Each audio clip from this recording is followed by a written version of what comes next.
How's it everyone? I'm Clarice, you're on the Live Ready channel, and if you've ever found yourself needing to sharpen a knife in field, you're in good company.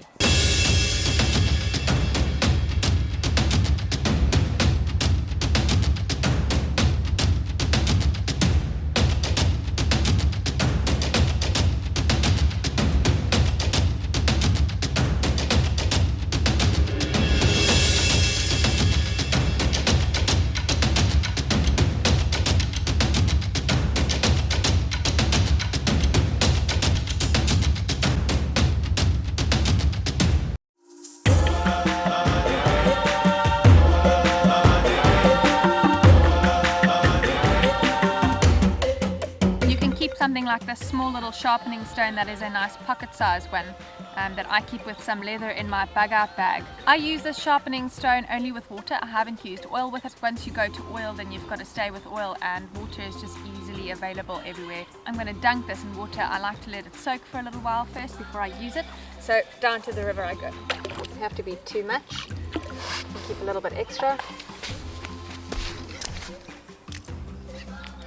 Now that I've got my stone soaking in a bit of water for a minute, the only time that you're really going to have to do this in field is when you're on a hunting trip or you're on the move and you're constantly working with your knife, or you're out on a bushcraft weekend or a camping weekend and you're constantly doing carving duties. Now what I'm not showing you here that I have done to these knives, I've gone and cleaned them just to remove the most of the patina marks and the resin, because I've been cutting fat wood with them, so there was quite a bit of dirt and grime on them, and I've just used some bicarb and a cloth and gone and wiped them down, and for the most part all of the patina marks have come off except for these marks that have stayed there, and that's from ferro rod fire making, but that's okay, it doesn't really bother me, so it can stay there, so I'm happy with that.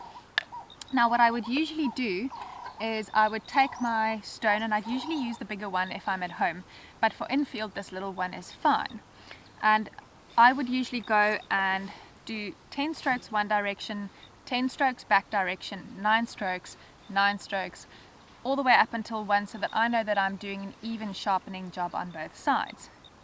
Now these tiny little stones can be very difficult to work with, so if you've watched Ray Mears' video on sharpening in field, he's got a wonderful tip in all his infinite knowledge on bushcrafting and survival. He suggests putting a couple of nails into the wood that you're working on, or the surface that you're working on, to maintain the position of your sharpening stone. Because this is a small stone, you can actually go ahead and do small forward pushing motions. You do want to use the entire length of your stone though.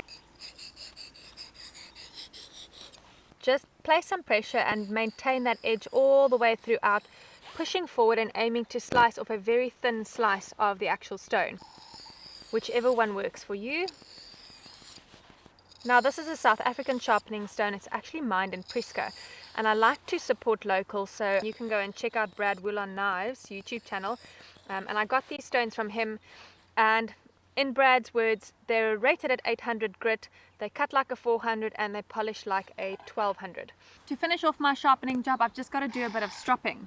I've got some cowhide here that I keep the whetstone in, and I can't tell you much about it, it's just an offcut, but it's worked really well in the past, and I just use the rough edge first and then go over to the smooth edge. But what I do to make it easy for myself is just wrap it around my sheath, and then instead of the same motion going forward as I had on the whetstone, I'm now just going to pull away. And again I just do my countdown.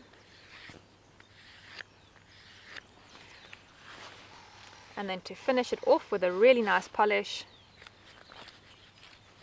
I just go the other way around with the smooth side of the leather this time.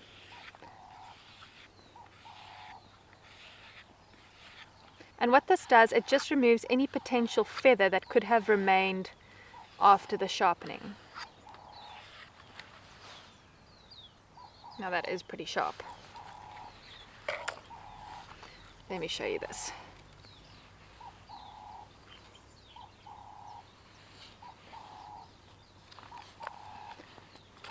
To show you the Scandi grind, to ensure that you've got the right angle, make sure that there's no little shadow edge between your knife and the sharpening stone. So at the moment there's a shadow edge, and that would be the correct position.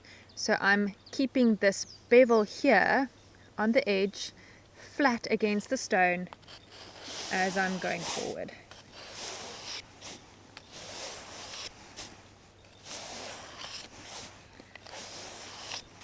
And you can go ahead .